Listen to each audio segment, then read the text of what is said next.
So the iPhone XS and iPhone 14 Pro are very, very interesting devices. The iPhone 14 Pro is like the oldest or is the newest phone that's still supported with software. And the iPhone XS is the oldest phone that's supported with iOS 17 right now. So let's go and see how both these compare in 2023. If you want to pick up either one of these phones, links will be down in the description. You can get them from there and you can help support the channel at the same time. Now, starting off side by side, these are very, very different phones, but they kind of fall in the same criteria. The iPhone XS, which came out back in 2018 now, had a pretty decent display, 5.8 inches. It was a Super Retina OLED display, and it looked pretty good. There wasn't really too much to complain about here.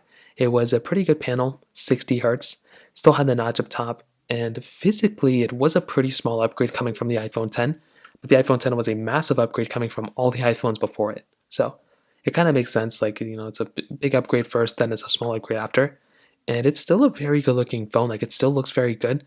The display is very sharp, and there's really not too much to kind of complain about here from this specific device. With the iPhone 14 Pro, on the other hand, this is pretty much like the most perfect display Apple's made so far.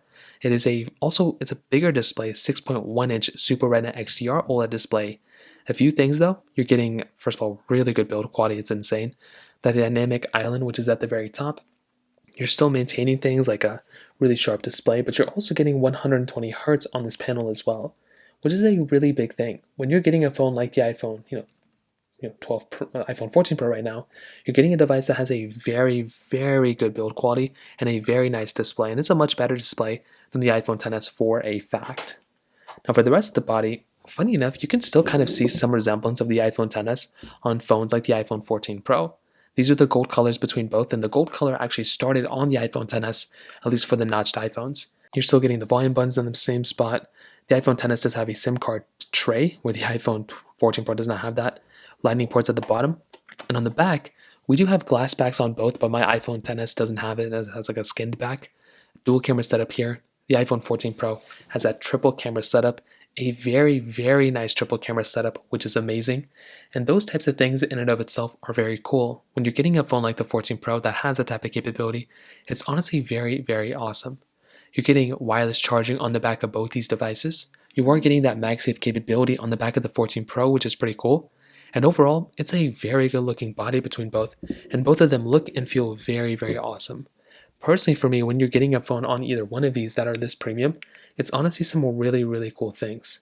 And personally, for me, when I have, like I said before, a device like an iPhone 14 Pro, you are getting a very solid performing device. And on the outside, it's crazy because the XS still is performing and handling things pretty well.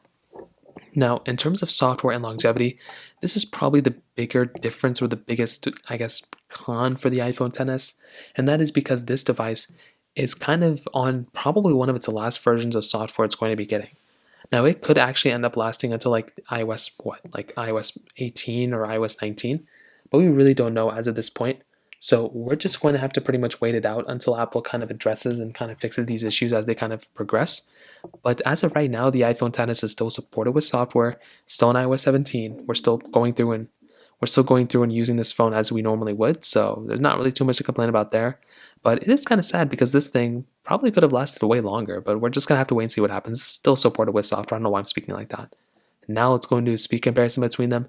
The iPhone XS has that Apple A12 Bionic chip inside of it with 4 gigabytes of RAM, the first iPhone to bring 4 gigs of RAM, where the iPhone 14 Pro has that Apple A16 Bionic chip inside of it with 6 gigabytes of RAM inside. So let's go and see which one's a faster one between both. Okay, there we go. Getting into some of the apps in the background, they're all cleared out. Phone calls 3, 2, 1. Totally already messed up the first one. Horrible way to start. App Store 3, 2, 1.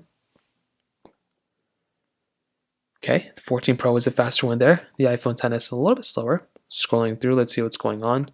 And there's not really too many crazy differences here. Let's go and hop out of both of these. Let's go and do Mail 3, 2, 1. 14 Pro is faster. Clock 3, 2, 1. I'm even noticing hopping out of the applications is faster and seems smoother and faster on the 14 Pro, which is exactly what should be happening because this one has a 120 Hz display. This one's still at 60 Hz. Let's go and take a photo. Okay, this one does have night mode on, so we're just going to have to let it kind of sit there for a second. Let's go and open up that photo. Still faster on the iPhone 14 Pro. Photos 3, 2, 1. Perfect. Hopping out of these two. Let's go and open up some of these third-party applications between both. The XS has a lot of random apps. Temple Run 2, 3, 2, 1.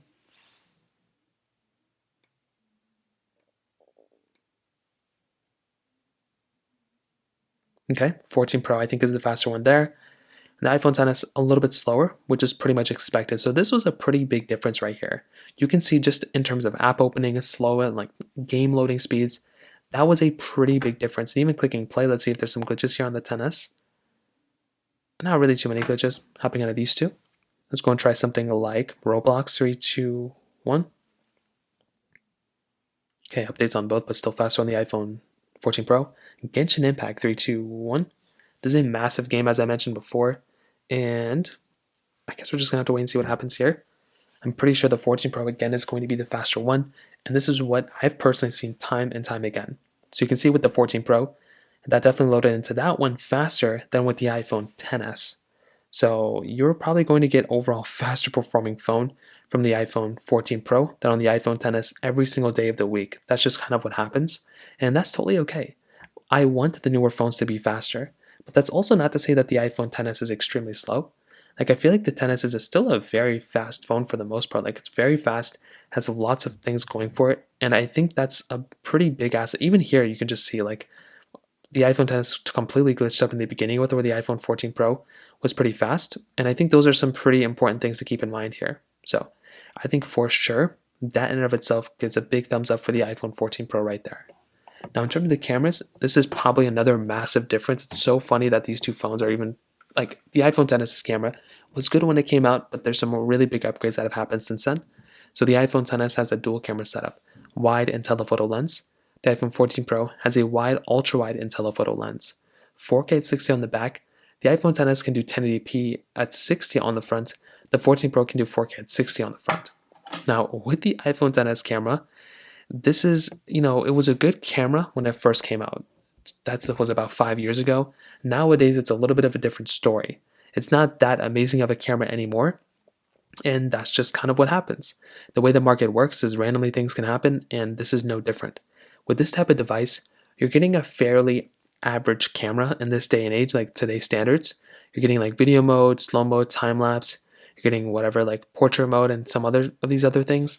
But it's a pretty basic camera. It's really not that good of a camera anymore, which is expected. With the iPhone 14 Pro, on the other hand, this is a very good camera. I think this is a very solid lens, and that in and of itself is a very, very big asset for this type of device. When you're getting a phone like an iPhone 14 Pro, you're still getting a device that's very good, has very good camera quality, and it's just an overall really decent sensor overall. You're getting 15x zoom, which is awesome. Now on the outside, you're getting 0.5x zoom. So this in and of itself is a really cool thing, and I really like these types of cameras because they have such solid lenses. You're getting video mode, cinematic mode, slow mode, time lapse. You're getting like photo mode, portrait mode, panorama mode. You're getting a lot more modes on this type of camera that the iPhone XS just never really had.